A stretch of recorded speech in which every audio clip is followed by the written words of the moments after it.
大きいバスだね。うん、思ってたより大きいバス。朝4時5分です。4時5分。寝れた？なんかね、ちょっと寝つき悪くて、まだ。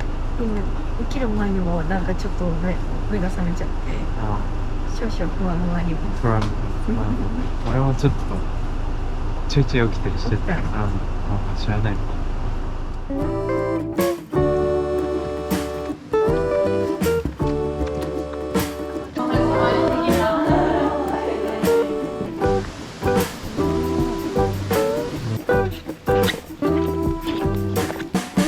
ちょうど光が入って、足元キラキラして。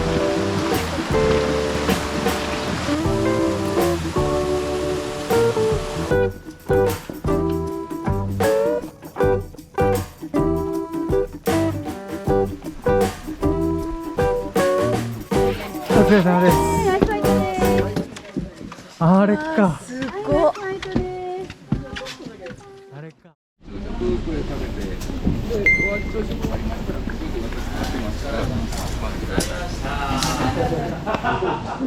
5時半に着いて、で朝ごはんね、朝ごはん食べて50分ぐらいに出発かな。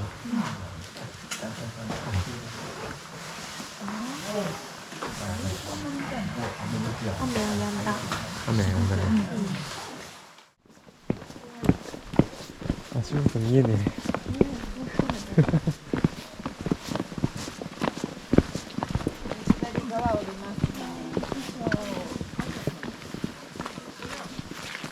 っちの橋の方に進んでいきます。皆さんの中で高所恐怖症境のところ苦手ですよって方いらっしゃいますか？今のところ大丈夫そうですね。はい、じゃあそれじゃあ進んでいきます。全然見えないと思うんですけど。どうしよう。捕まるとこがないのに。渡ってみたら怖かったパターン。あ、やばい。足がすくむ。早速ちょっと冒険の始まり的な。ここがですね、トンネルになるんですけれども、岩でできたトンネルですね。これはもともと大きい一個の岩だったんですけれども、このトロッコ道を作るためにトンネルにしました。こういうふうに穴がありますよね。こういう穴にダイナマイトを入れてボカーンと爆発させて作りました。屋久島はですね、この岩が全部基盤になってます。1550万年前にマグマがゆっくりゆっくり冷えて固まって、それが地上に隆起してできたのが屋久島って島なんですね。なのでこの下屋久島、私たちが今踏んでるのも全部花崗岩になります。ここって現役の時からこの幅なんですか？そうです。怖っ。40キロぐらい出せたみたいです。40キロ出てたんですか、ここで。早っ。トイレのお手洗いの電気がつくような感じですね。屋久島の 98% は水力発電になります。なので皆さん多分電気代ちょっと上がったと思うんですけど、屋久島はそんなに変わってないですね。右奥の方に大きい杉見えますかね。これがですね、このルートで一番最初に見る屋久杉になります。屋久杉には定義があって、標高500メートル以上のところにある、樹齢1000年以上の杉のことを屋久杉と言います。屋久島っていうのはですね、もう水分過多で、夏には台風もあって、冬には雪も積もるっていう、すごい環境としてはすごい厳しいんですよね。そんな中でどうやって生き延びて長生きするかなっていうことで、だんだん樹脂分、油を多く含んでいったんですね。なので普通の杉よりも6倍から10倍油分が多いと言われています。苔からしか栄養取れないので、ゆっくり成長していくので年輪もめちゃくちゃ細かくって、普通の杉が1個の年輪の間が2、3センチあるようなところを、屋久杉はもう2、3ミリあって、なので1センチの中に30本あるような感じですね。ちょっと振り返ると結構よく見えるんじゃないかなと思います。太陽が向こう側から出てくるので、枝も向こう側にしか伸びてないんですよね。こっちにあんまり生えてない。待ってください。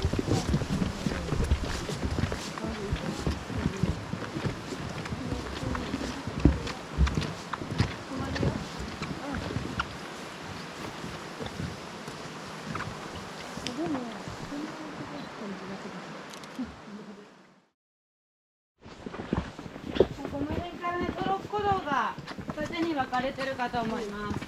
この辺はですね、50年ぐらい前まで人が住んでました。はい。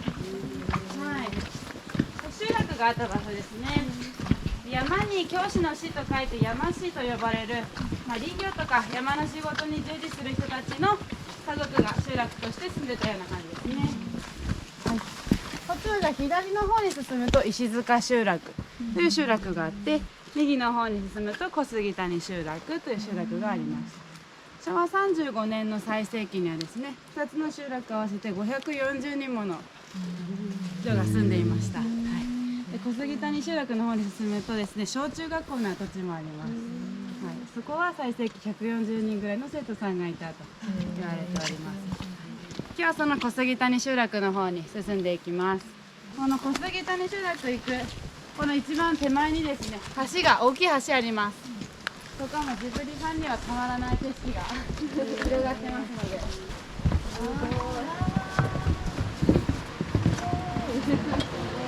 もののけの出てきたとこだね。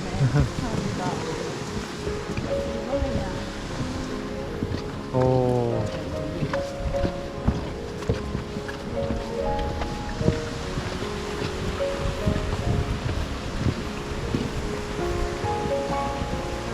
もののけ姫っていうジブリ作品があるんですけど、久方さんが出会ったシーンだっていうふうに言われてますね。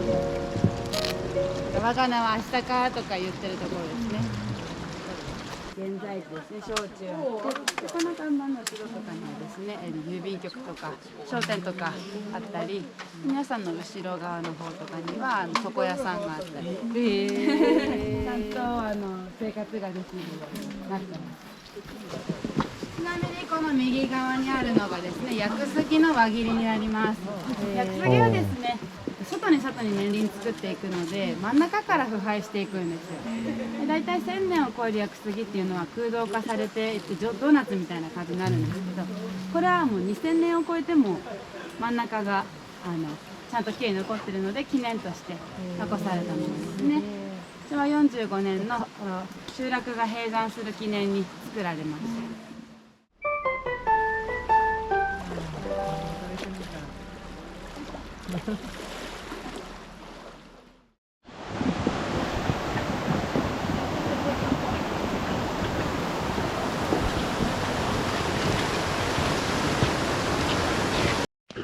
葉っぱも発水性がある分にはねいいんですけど、ちゃんとこうベタベタくっついてですね、ずっと体に水がまとわいいですね。あとで車検の整理がしやすい。この手前の方にこう下ろしてきてるんで、英語で書くとね、サードジェネレーション。伸びてる根っこになります。日本語で書くと考えてます。よいしょ。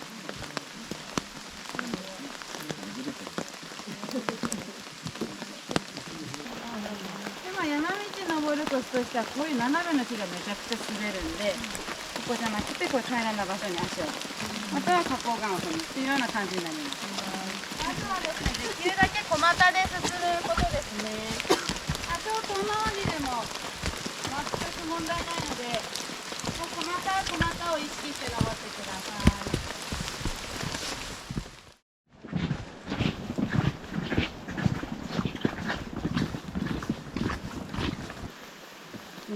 次が仁王杉ですね。奥の、はい。5メーターあたり。山道に備えます。足りるか不安。今9時前か。歩き始めて3時間ぐらい。どんな感じ？まだ大丈夫。まだ大丈夫。めっちゃ滑るな。一人出てきた。俺めっちゃ滑る。一人行こうか。そうだね、一人行こうか。縄文杉日帰りの登山者の方へ。ここが縄文杉までの最後のトイレになるみたいな。奥の建物だね。だから縄文杉までの往復5時間ぐらいはここに帰ってくるまでトイレがないから、ここで最後のトイレをして、縄文杉を目指すんだけど、結構登山時間だった。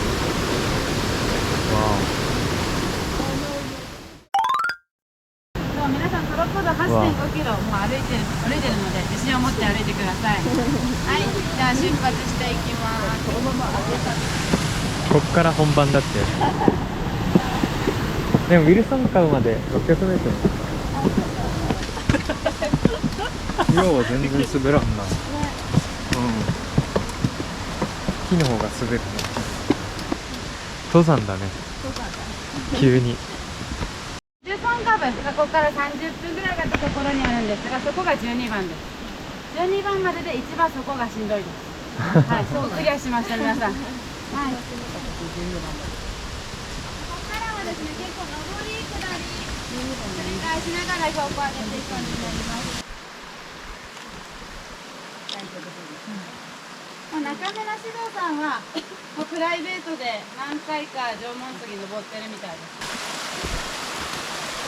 す。わ、綺麗水。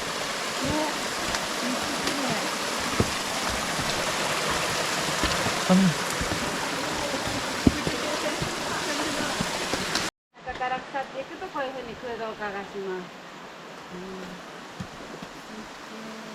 あ、本当だ。これもいろんな植物が着生して周りにまた違う種類の木や葉穴が開いてるっぱがありますね。この私たち足元に伸びているこの木は山車の木と言いまして、すごい石みたいに硬い木でこう巻きつくようにして着生していくんですね。なので締め殺しの木とも言われています。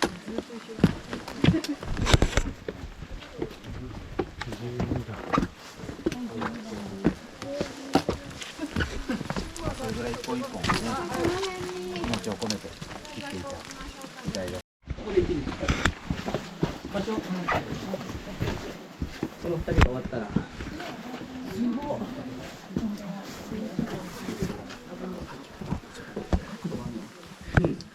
お話しするね、先頭のお客さんに。はい。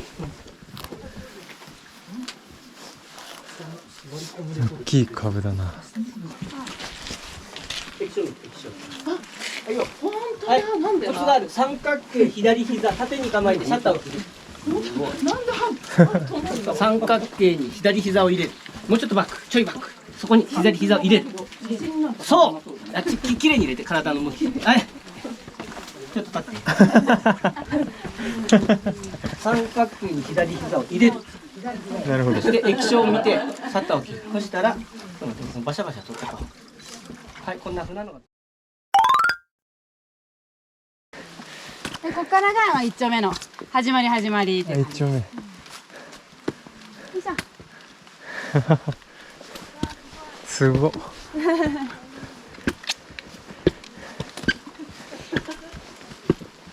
よく道作ったな。こんな。ですよね。こんな。掴めるところは掴んで登ってきてください。ちなみにここにある赤い植物ですね。これは毒のある有毒植物、マムシグサって言います。はい。この実をですね食べると口の中がピリピリして死にはしないけど激痛っていうやつですね。この辺とかもガイドが積み上げて作った道なんですよ。だからこの辺私が積み上げたところです。噛み締めて登ってきてください。ありがとうございます。これはお兄ちゃんかな。まあ枝分かれ数えるとちょっとお兄ちゃんっていう年でもないかもしれないけど。これでもう何十年ってことそうですね。こんなしかならんだ。本当そう考えると成長がゆっくりなスピードなんだなっていうのがめちゃくちゃ分かりやすいと思います。これ亀に見えませんか？屋久島はですね、ウミガメの生産率が全国1位なんですよね。結構リアルな亀だと思います。噛みつきそうな。こういうキノコはですね、食べられてないと食べられないやつなんだなってことですね。4丁目。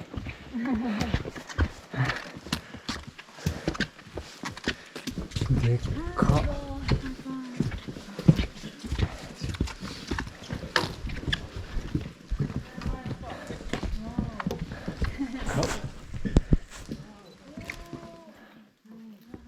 その杉で大王杉って言います。縄文杉が発見されるまでこれが一番大きかったので大王杉って言いますね。これより大きいんだ、縄文杉じゃん。でも縄文杉がねこんなに近づけないんですよ。あだから大王杉はめちゃくちゃ迫力あると思いますね。私も個人的に大好きな杉ですね。根っこの下の方を見るとですね、弓道の方は透けて見えるというかもう空洞になりすぎて本当に倒木の恐れありっていう感じですね。2、3年前はなかったのでいつ倒れてもおかしくない杉です。この木はですね、樹齢3000年以上っていうのが確定してます。ちなみに縄文杉はですね、中心部分まで一番古いところまで空洞になっているので確かなことは分かってないですけど、2000年から7000年っていうめっちゃ幅がこれもすごい木だね。この木の下で。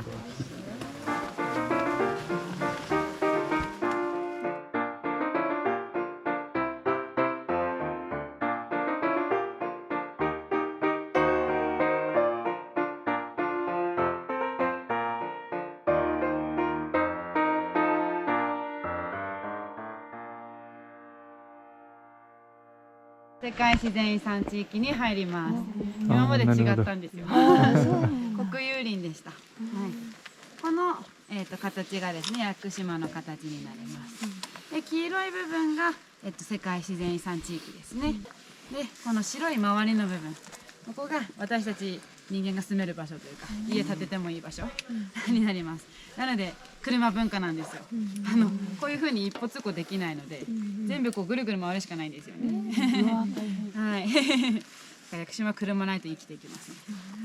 で、まあ現在地ここで、縄文杉ここであと30分って書いてます。ここが一番最初に休憩したところ、小杉谷座ってここからどかどかだ、この赤いとこずーっと歩いてきます。すげえ。で、ここで山道に入ってどかどかーっと歩いてきました。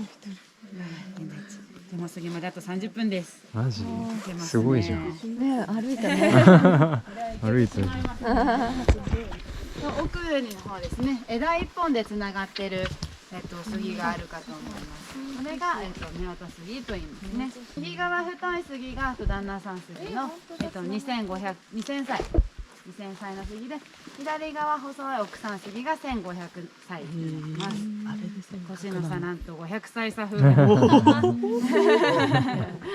ちらそこのボコボコしてるところが赤ちゃんのエコー写真に見えるんですけど、ちょっと上のくぼみがおへそになってるっていうので、子宝杉って呼ばれてます。そしたら、ここにあるトンネルが山車の木になります。石みたいに硬い木なので頭ぶつけるとめちゃくちゃ痛いです。はい、で、頭注意した後、今度足元注意です。ちょっと木うねうねしてるんで、上も下も注意してきてください。降りる時もちょっと下の方が狭いなと思ったら体斜めにするか、あとはガニ股で降りてきても大丈夫です。やっぱ下りが怖いわ。ちなみにここが49番です。お、次じゃん。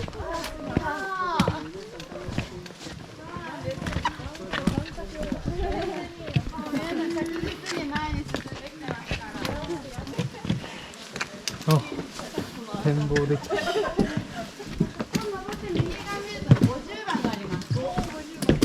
ああ、50番を取りたいね。50番。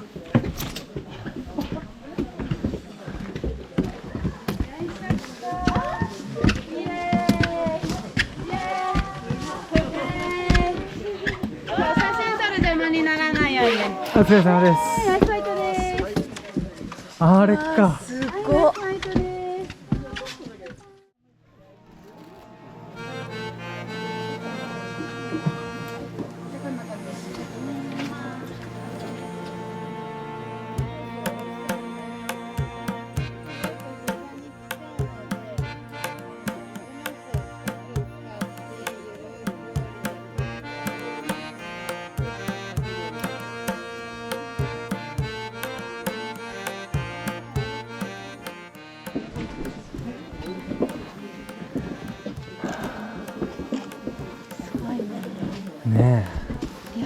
きさ違うわ。いろんなさ、うん普通だったらご神木ぐらいのそうそう、ご神木いっぱい見てきたけいっどな。ぱいあったけど、サイズ違うね。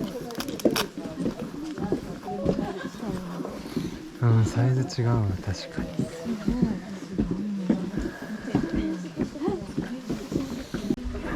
今が12時半ぐらいか。11時半か。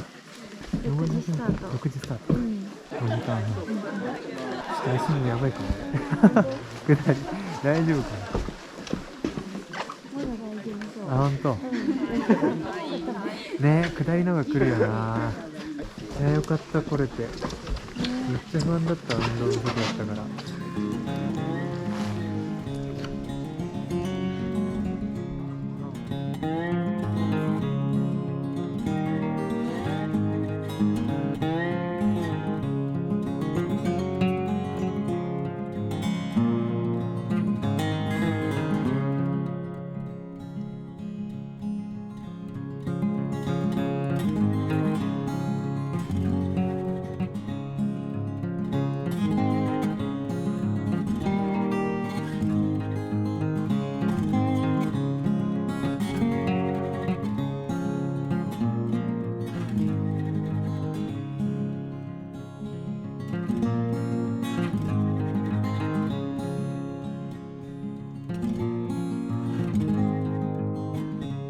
またねでもいいですけど、多分一生に一度ぐらいしか来ないと思います。